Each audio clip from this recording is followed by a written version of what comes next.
Opponents of mining in Wisconsin have been trying to what-if the idea to death. However, doing so requires adopting some interesting assumptions. Ashland County Administrator Jeff Bureau used some of these assumptions in his testimony at a hearing in Madison on Thursday.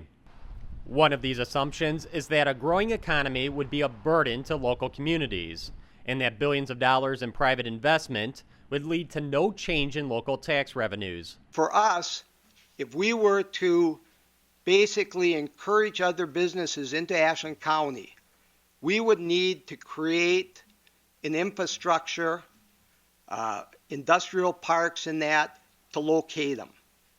That would cost money. What better, what better way than to have an economic development fund like the IRRB? First of all, it's a $1.5 billion investment. And so you're going to have an enormous infusion of money and investment happening in that community. And in order to sustain the hundreds and eventually thousands of jobs that operation would require, you're going to have to build houses, you're going to construct new businesses. Those developments will bring property tax base to the local governments, and their property taxes will increase. And as their property taxes increase, they'll have more money of their own in order to pay for additional services and schools and roads and so forth. But I think even more importantly, we're talking about a mining operation here where the net proceeds tax applies.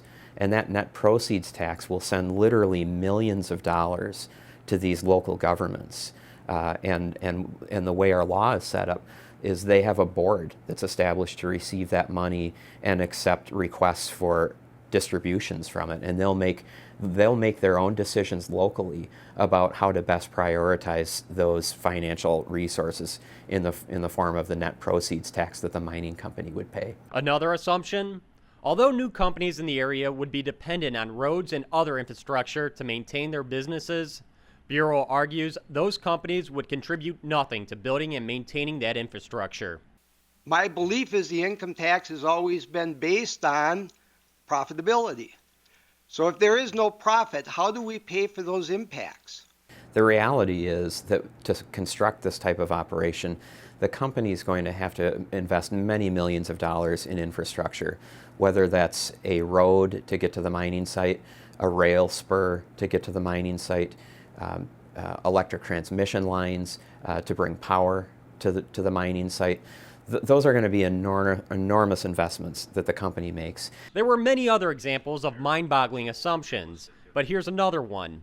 There is no difference between a seasonal tourism job that pays minimum wage and a permanent mining job that pays on average $80,000 a year. What have we accomplished if we create 700 jobs and the economic impact, but because of the deterioration of local assets, 700 people can no longer make their job through tourism or agriculture or land-based jobs? We have a net gain of zero. I think that there's a fundamental misunderstanding in that kind of a statement that this whole issue is a dichotomy between having tourism jobs or having mining jobs, but you can't have both. Because in reality, what we know from the last iron mine that operated in this state down in Jackson County is when that mine was reclaimed, it actually turned into a tourist destination. And it's now a very deep and fresh and clear swimming lake, and there's fishing, scuba diving, a huge beach. It is now a destination, and it never was before. I think what's also important is that if you talk to the local economic development folks up in Iron County, they'll tell you that the local chambers up there did a survey of their members and asked, are you concerned about the impact of this mine on tourism? And the overwhelming response from the actual businesses up there, I think it was even 90% or more of them said they don't think that this mine is going to have an adverse impact on tourism. In fact, many of them think it'll actually boost tourism. The debate over mining, and specifically iron mining in northern Wisconsin, will be one of the key issues the state legislature deals with when it begins its session next month. For the McIver Institute, I'm Bill Osmolsky.